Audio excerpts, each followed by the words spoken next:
This video is about how to assemble surface mount components into a printed circuit board using a reflow oven, and I will show you how I do this at home using a reflow oven that I built with a toaster oven.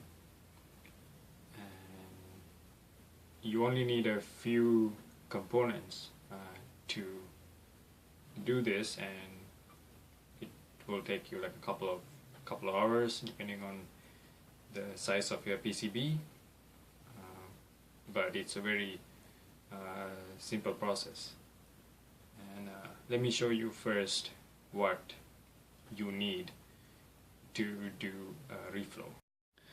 Okay, so the first thing you're gonna need is a reflow oven, and this is the reflow oven that I built using a toaster oven.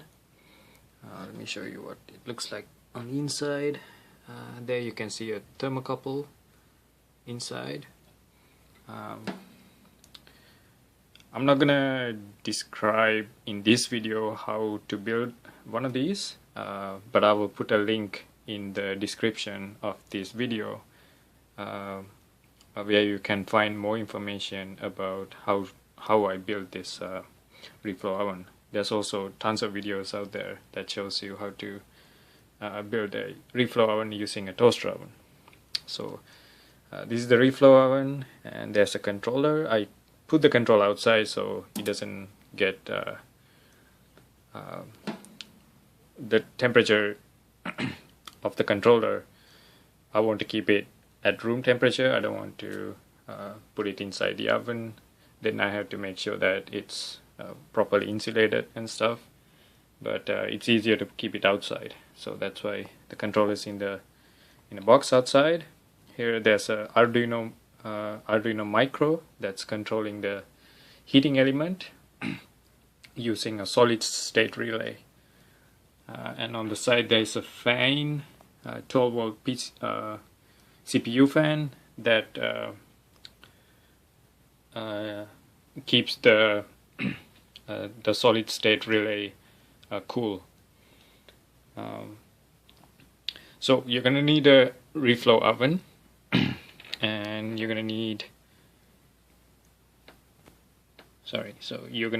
a tweezer, a small X-Acto knife or a small knife, something with a sharp, not sharp, but a pointy edge.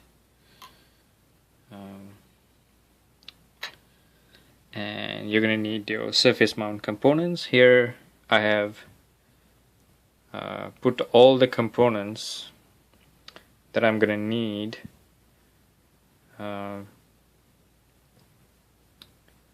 for this PCB that I'm going to assemble. It is very important to make sure that you got everything you need before you start to do a reflow, because once you start putting components onto a PCB, and then if you realize you're missing one component, then well, there's no point in continuing. So first it's important to get everything together, make sure you have all the components, and then you're going to need a printed circuit board. So this is the printed circuit board that I'm going to assemble today. It's for a Bluetooth low energy chip. It's basically a breakout board and a programmer for a Blue Giga BLE 113. It has two sides, but with the reflow oven we can only assemble components onto one side. I know commercial reflow ovens can assemble on both sides, but the reflow oven that I have, we can only assemble components on one side. So I'm going to be assembling components on the top side here, and we're going to solder by hand the components that go in the bottom. And I got this PCB made from a company called Oshpark. It's fairly cheap. This one only cost me $3, around $3 to $4 per board. So that's pretty reasonable price. Especially because I only make like a couple of these. Okay, so you need a PCB, and then you also need solder paste. I'm using Chip Quick. So you're going to need some solder paste, and you need some sort of a syringe to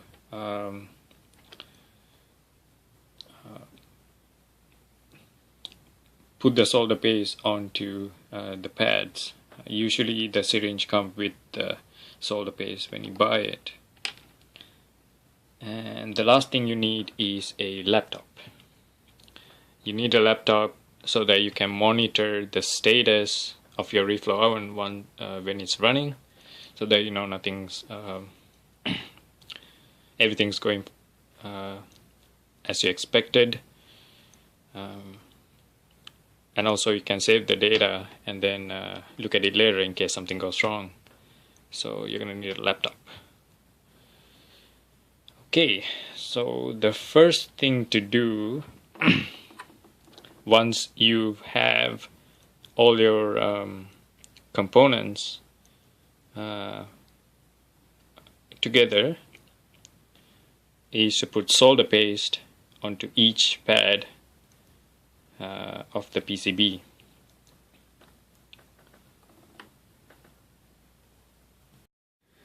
Okay, so I have started to put solder paste onto the pads. So basically what I'm doing is I'm gonna squeeze the syringe to get a little bit of solder paste out, and then I'm gonna use the pointy edge of the knife to basically take a little bit of solder and then put it on the pad. Now the amount of solder paste that you're going to put on the pad, I sort of eyeball it. So basically what you want to do is to put enough solder onto the pad so that it can make a connection between the pad and the component pad. But you don't want to put too much solder paste, because too much solder paste will create bridges between pads, and that's not good because it's going to make connections that you don't want. And you only pretty much have one shot at this, so I sort of eyeball it and see if there's just enough solder paste on the pad. So I'll show you. I put a little bit of solder onto the first few pads. You don't have to cover the entire pad, and it doesn't need to look pretty either. Just need to put a little bit of solder paste on there, and then during the reflow process it will spread evenly on the pad. Okay, now I have put solder paste onto all the pads, as you can see. And one thing I forgot to mention is that it really helps if you also have a magnifying glass, especially for smaller pads. So that's another tool that could be useful when you're putting solder paste onto pads. You might notice that on the USB pad here, J1, I didn't put solder paste there because last time when I did the reflow for this particular board, I found that because of the shape of the USB connector, it didn't actually make connection with the pad. So I'm gonna do that manually once the reflow is done. So now the next step is to put components onto the pads. This step is somewhat easier. All you do is you grab the component from your tweezer and then just put it on the correct pad with the correct orientation, and the solder paste will actually hold the component in its place. It doesn't need to be fully straight, because when the reflow process, during the reflow process, the components will align themselves. So you just need to make sure that the component is touching the solder paste and they're closely where they need to be. Okay, now I have placed all the components onto the PCB and roughly where they need to be. So you see the Bluetooth module at the top, and then all the resistors, capacitors, voltage regulator,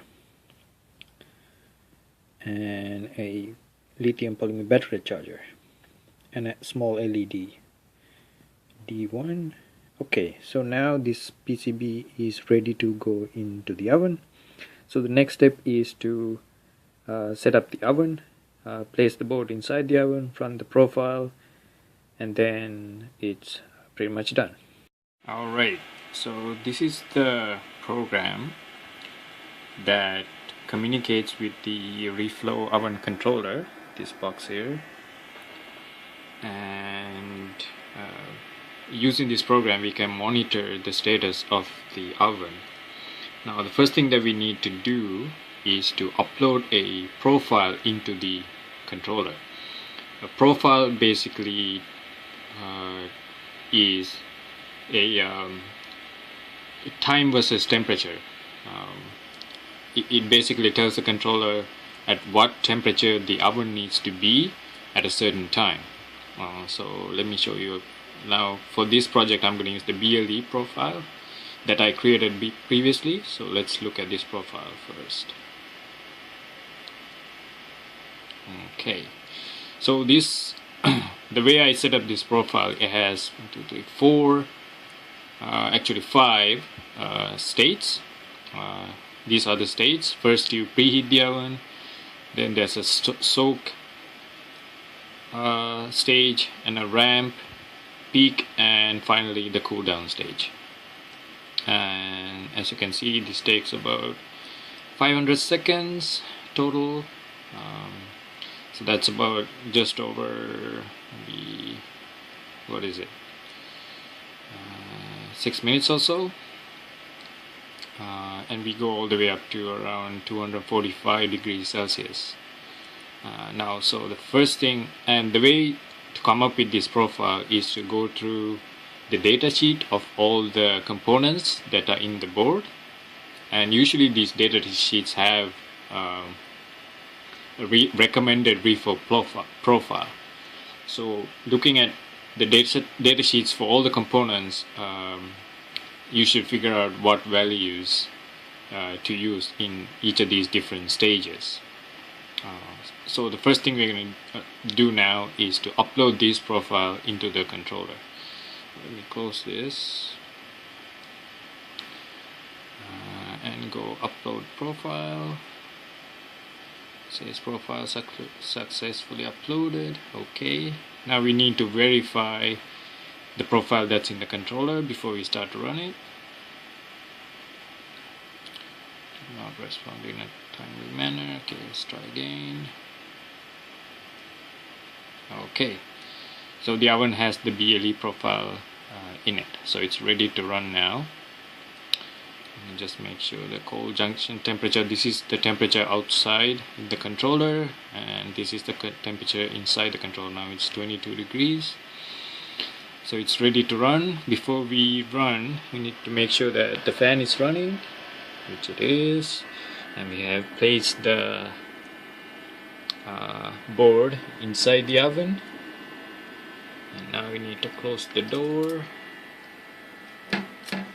make sure the oven is plugged in, everything's ready, and we are ready to start. All you need to do is press the start profile button. Okay, we verify the oven light is on, it's running the profile, it says on, and you can see that here it shows the target temperature and the current temperature. So now the current temperature inside the oven is increasing. It's a little bit behind the target temperature, but it's gonna catch up pretty soon.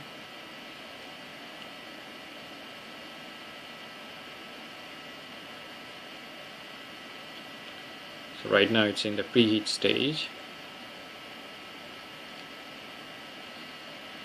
The controller is actually quite a simple algorithm. It basically compares the target temperature to the current temperature, and if the target temperature and if the current temperature is above the target temperature, it will turn off the oven. If the current temperature is below the target temperature, then it will turn on the oven. So right now the oven is off because the current temperature has exceeded the target temperature. And as you can see, when the current temperature falls below the target temperature, it will turn on the oven again. And that way it tries to follow the Reflow profile that we uploaded into the controller. So there's 6 minutes and 33 seconds left.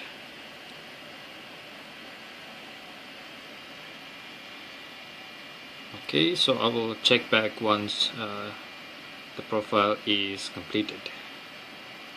Okay, so now it has finished the Reflow profile, and then we're just waiting until the current temperature reaches close to the room temperature. I have opened the door of the oven to help it cool down a little faster. But it is important to make sure that it doesn't cool down too fast, because we don't want it to have any cracks or anything. So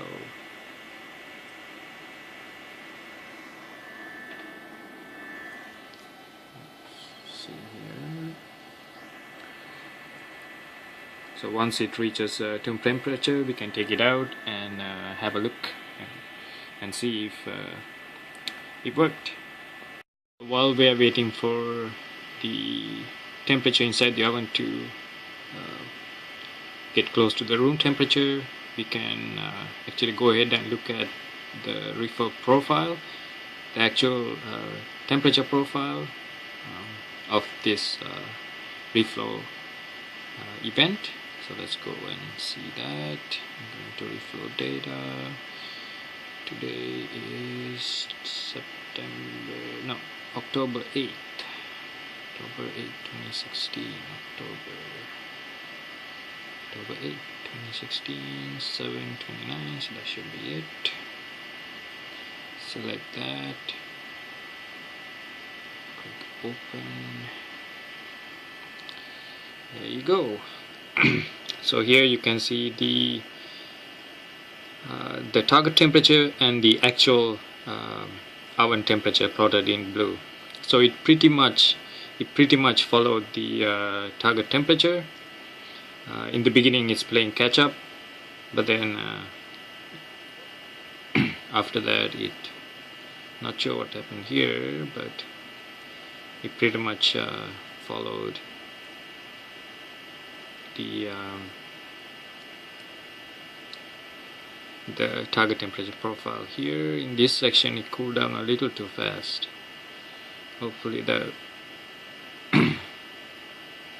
it's not too much of a problem.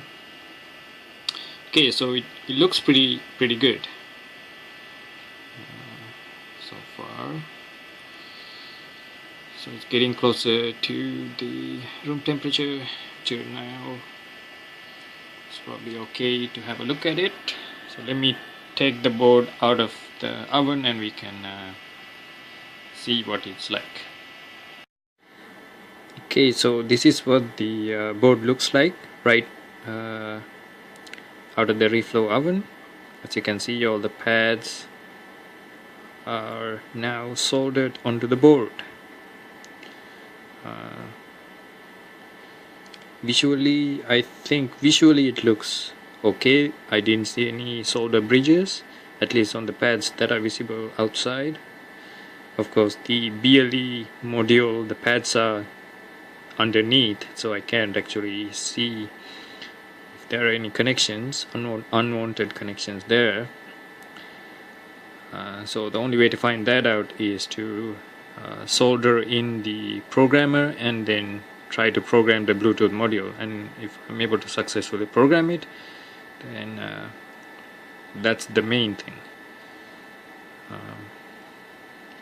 So the next step would be to put in the USB connector, solder in the USB connector and the programmer on the other side, on the bottom side of the board, and then after that let's see if you can program this module.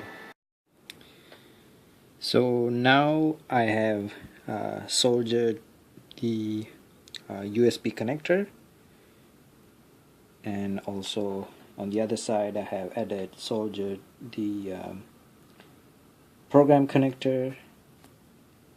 Show you program connector, a switch of the switch, and also a lithium polymer battery that's going to power this board. So let's see if I can charge the battery. So I have attached a USB cable. So if I plug this into the computer, good, the red LED comes on. There it is. So that means the battery is charging. So that part is good. The other part we need to verify is whether we can program the BLE module successfully. So for that I need to attach the CC debugger into the connector, and after that we can program it and see if the BLE module is properly soldered onto the board. Alright, so for our final check, I have connected a CC debugger into the board, program connector, and we have a green light on the CC debugger. That means it has detected our Bluetooth module, so that's a good sign. And here's the program that I'm using to upload firmware into the Bluetooth module. And if I click update project, updating, update completed. So we are able to program the Bluetooth module using the CC debugger. So that means our Bluetooth module is properly connected to the board. Of course, we still need to verify if all of these breakout pins are working as well, but which breakout pins I'm going to be using will depend on the particular project that I'm going to use this board for. Thank you for watching this video. If you have any questions, please post a comment below, and if you want to know how I built this Reflow oven, please check out the link in the description. Thank you.